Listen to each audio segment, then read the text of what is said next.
Hey, it's Alex Radical from Board Game Co., and this is going to be the December Games Leaving the Collection video. December 2020, the last one of the year, and then that's it. This series will be officially over for the rest of 2020, at which point we'll be right back in January with another Games Leaving the Collection, because games are always coming in, which means games are always leaving, and we're going to start off this month with the big one. So in case you were, curious, this is going to be the most interesting one by far, although if you've watched my review, you already know. And of course, timestamps down below in case anything is particularly interesting to you from there. I don't really know. In any case, Dwellings of Eldervale. This is going to be one that, let me see if I can show you the box over here. Ooh, box is upside down in typical my fashion.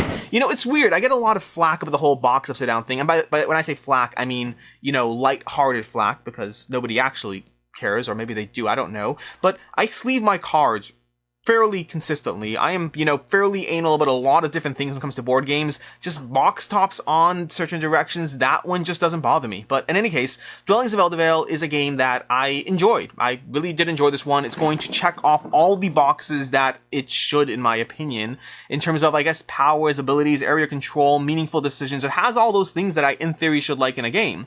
At the end of the day, sometimes the stars don't align, and the game doesn't give you that feeling that it gives others. This has happened to me a few times. This happened to me with Cry Havoc, which, now that I say that, I'm kind of tempted to get it back and try again, which is how it works. But Cry Havoc only gave one play, versus Dwellings of Eldervale I played like 4 times, I think, and it was good in every game, and I would never turn down a game, but something didn't check those boxes for me. That being said, if you like this genre, given the fact that it should, in theory, check all those boxes, and a lot of people I know have liked this game, then I would recommend checking it out if this is the type of game that appeals to you. It comes with a phenomenal game trays inserts, very well done miniatures, very nicely washed, ridiculous sound bases that are over the top. I mean, we played with the sound bases, I think, in half our games. They're cutesy. They give a little laugh, but I didn't think the sound... Had the sound quality been better, and not all tinny and in a thing, I think it could have actually been better. But as it was, I think they're a gimmick. But that being said, the rest of the game I thought was solid, although not for me clicking in a way that makes me... Put it this way, at the end of the day, with games in this genre, if you say get rid of it, it should be a tight internal battle as to whether I can justify getting rid of it. And this one just isn't for me. It's not an internal battle at all. I'm fine moving on from it, and it is what it is. By the way, speaking of which, I have random t-shirt phrases that should probably be showing up at some point because I say these things enough. It is what it is. That's what I don't remember them all. Now I suddenly can't remember them. In any case, that's another one. In any case, going on from there, we have Sweet Existence. Sweet Existence is one that I will not be doing a review on. There's a few in here that I'm getting rid of that will not be doing a review on, and for a variety of different reasons, I'll go through each one. First of all, to begin with, I don't review all games. Sweet Existence, I was hoping to do a review on. Hasbro sent me this game for free to, do a review on it, and I appreciate that. But at the end of the day, I did not like this game at all. And it's not in my genre, of games at all, so I don't feel it's fair to do a full review on the game. This is a light-hearted party game appealing to people who are fans of of Nathan Pyle's Strange Planet universe, which I am a huge fan of that universe. But I don't think the game did anything in a mechanically sound way that makes it a good game. I would call it arguably a bad game. Bad games are a whole fascinating conversation in their own rights, but I think the game will be mildly amusing to people who enjoy seeing the artwork from Strange Planet. I don't think the game has any mechanisms that make it interesting. So a good example, I'm trying to remember the universe. There are a few comic book universes that have made the transition to having board games, and they've done so in different ways that are entertaining to different degrees. And of course, I cannot remember them offhand, the ones I'm trying to think of. There's a specific one I'm trying to think of, but whatever. It is what it is. So this one in particular, though, it didn't do anything mechanically interesting to me. I would say if you want this for the Nathan Pyle universe, then great. If you are someone from the internet who have happened to have stumbled onto this video and don't know anything about the kind of games I play, then you may well find this entertaining. If you are a gamer who appreciates the types of games I generally talk about, I would say probably pass on Sweet Existence and just get more Nathan Pyle stuff just that aren't games. In any case, moving on from there, I see now I'm going to say that 14 times. Moving on from there, we have Direwild. This is going to be the first of I think only 2. This is going to be the first of 2 games on this list that I have not played, because when I do these purges, one of the things I do is I look around these shelves and try to figure out what else do I just not feel the drive to play, what is not going to hit the table in the next year. Like, what can I say with a degree of certainty? won't hit the table in the next year. And those things generally go. If I really need to, I'll get it back.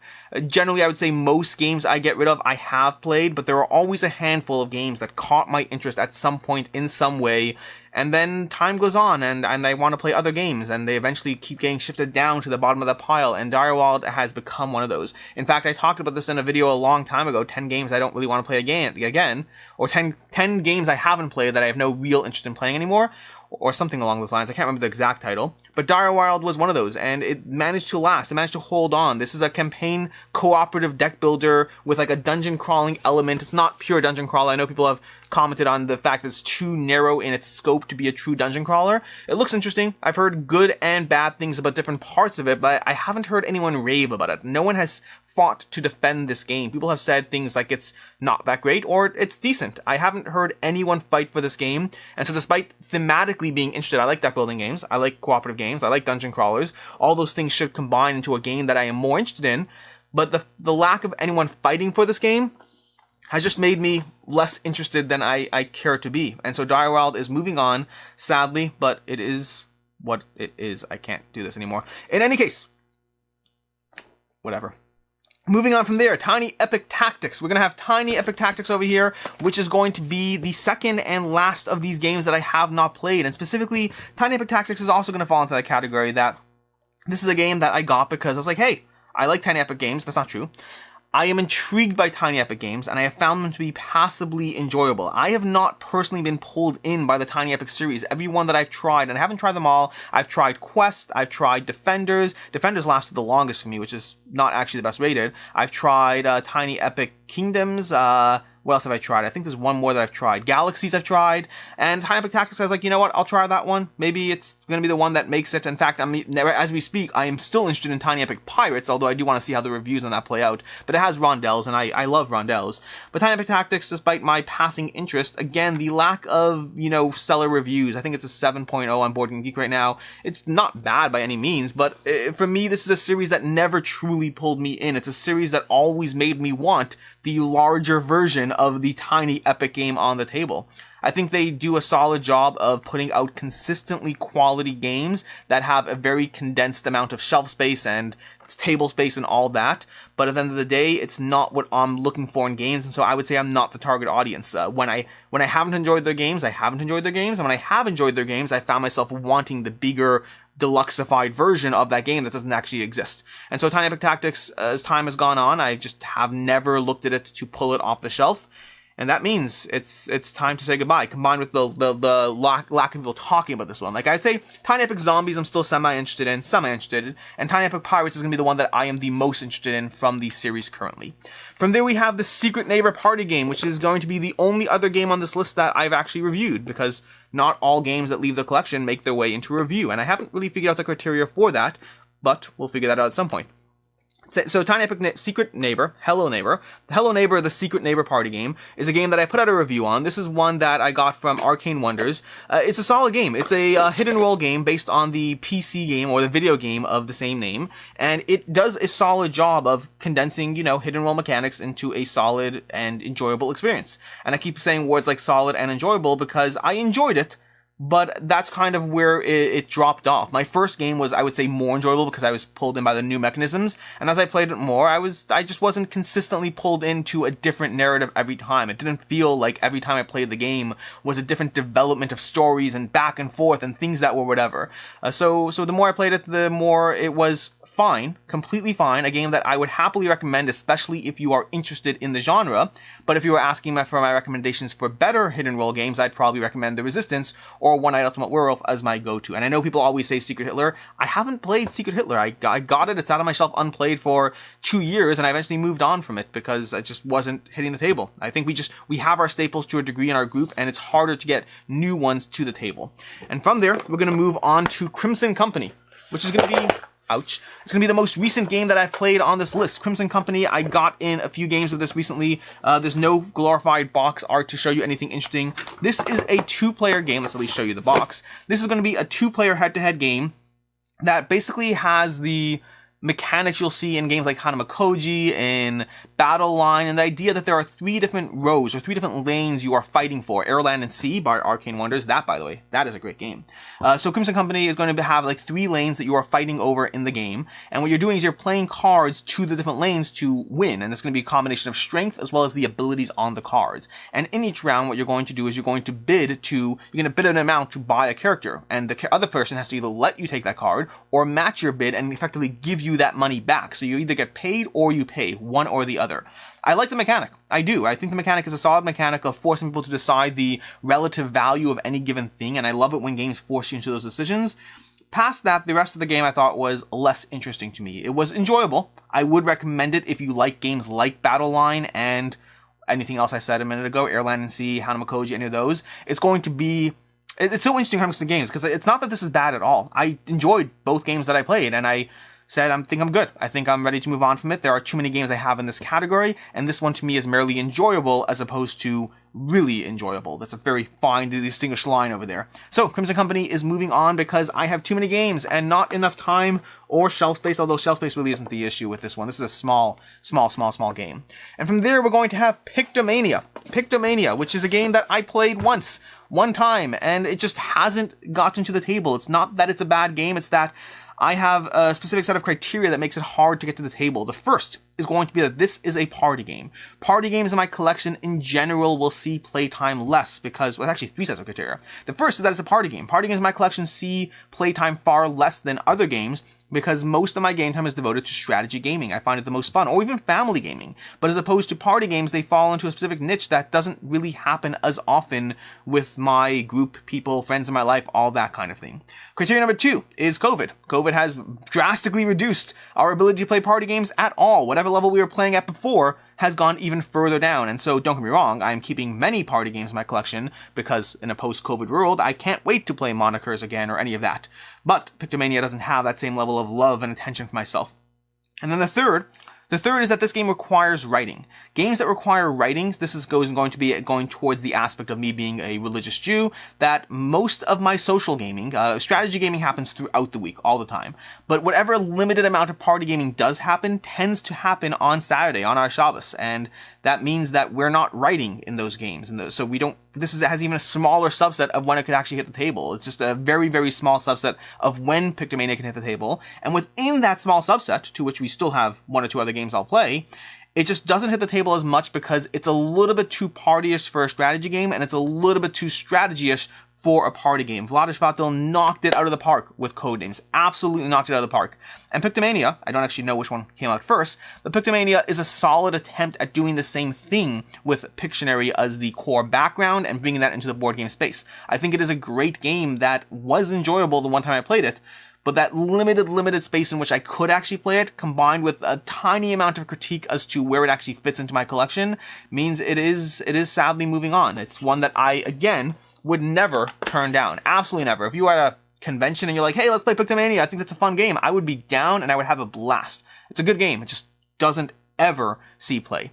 Moving on from there, we're going to have Welcome to Las Vegas. And this is a great game that is leaving the collection because of its older brother. Welcome to Your Perfect Home, or just Welcome to ... whatever it is the original game in this series. This is going to be a flip and write, a roll and write, but just with cards and flipping them, and so flip and write. It's a flip and write game in which you will be putting down different cards, and each player chooses a configuration from the cards on the table and applies that ability to their little drawing board as they do different things.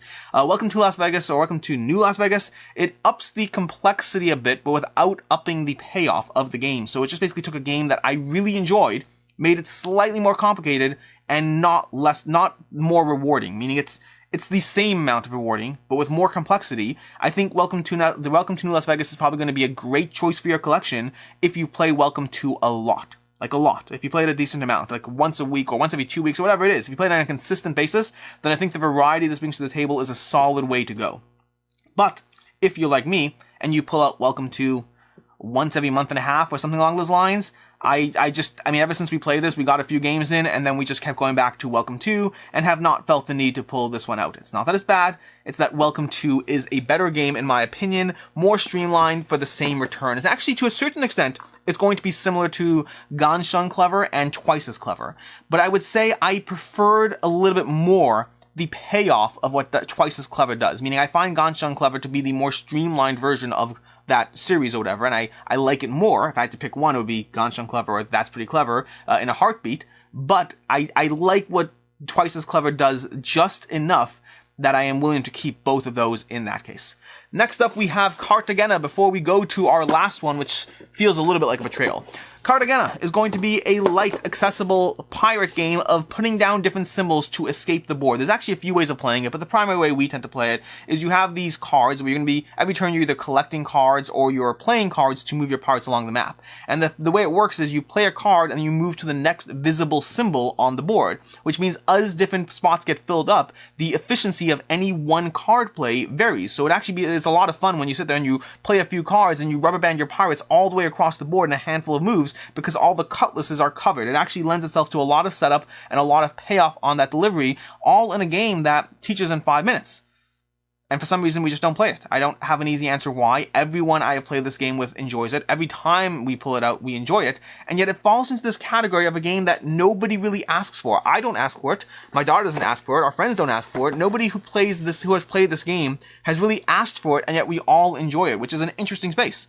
Again, falling into the category of a game that I would happily play again wherever you are. I think it's light. It's very light, don't get me wrong. It's not an infinitely rewarding game, and the decisions tend to border on not obvious, but strategically evident choices do present themselves over strategically vague choices, is the way I'd put it, which is a fancy way of saying the choices are a little bit obvious. That being said, I enjoy the choices. I find it rewarding. I think it's an excellent gateway game, an excellent family game. I think my kids, despite enjoying it, aren't quite as pulled in by the choices that they're making or what they're doing. They'd rather play stuff that have more fun kids mechanics, and the adults just don't find it as interesting as they would like. Again, good game, one that is going away. Whatever, it is what it is. And finally, Acquire, and this is one I sat there and thought long and hard about, but at the end of the day, Acquire is a game that I no longer play, and this one had the distinguishing no title or notoriety, whatever it is, of being the oldest game in my collection. Not oldest for my collection, but the oldest published date. I think this is like 1976 or 1968. It's an old date. Whatever it is, it's older. And this game has been out for a long, long time and has been reprinted, and it's been reprinted for a reason, because to me, this is the game Monopoly should have been. Meaning, if you're looking for an older title that's been around for a long time, that would have ideally taken the public's eye, attention, and all that, and done well, I think Acquire is a solid game. The experience it delivers, the strategy, the choices, the buying, divesting of hotels, all that stuff. And that's what you're doing in Acquire. You're putting out these tiles, you're putting them on the board, you're building up hotel chains slowly but surely, then those hotel chains will break and split into the other hotels, or they'll merge, or whatever it is. The whole thing really, really works well, and you have to build up your stock and trade it in for other stocks and manage your currency, and all that does a solid job in the genre, and a game that I really enjoyed. And again, a game I would not turn down. I don't know if there's any games on this list. Oh no, Sweet Existence. I would turn down Sweet Existence.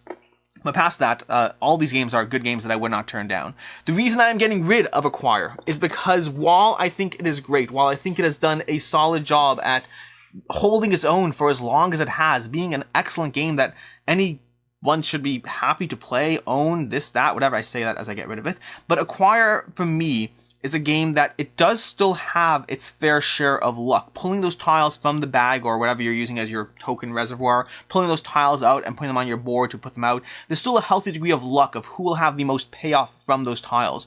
And the game time as well for what the experience is, it draws it out a little further than I would like. For me, there are different choices I find for this genre. I find Stockpile. Stockpile is a great game. There are aspects of Acquire that are better in Acquire than they are in Stockpile, but I think Stockpile gives me the Acquire experience in about half the playtime for what it's doing. Again, there are things I like better about Acquire, but as a whole, I would recommend Stockpile for that spot in your collection. And if you're looking for something that gives you those extra things missing in Acquire, well, for myself, I like Captains of Industry, although I got rid of that one. For me, Indonesia by Splotter Games is going to be the one that really gives you that Acquire experience, granted in a significantly more expensive, significantly longer, and significantly more brain-burnery experience. So that's what I end up doing those two. I like Stockpile if I'm looking for the short and sweet version of Acquire, and I like Indonesia if I'm looking for something more deep, strategic, all of that. Acquire falls into this middle zone that would potentially make it worth owning, but it's been like 2.5 years since I last pulled it off the shelf, and so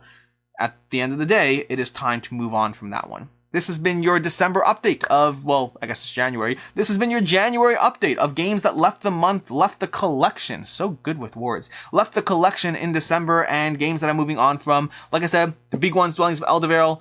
Everything else just isn't going to have that name brand recognition and dramatic flair, but that's okay. You don't need to get rid of good games just for the sake of it. I don't know. In any case, I am Alex Radcliffe from Board Game Co.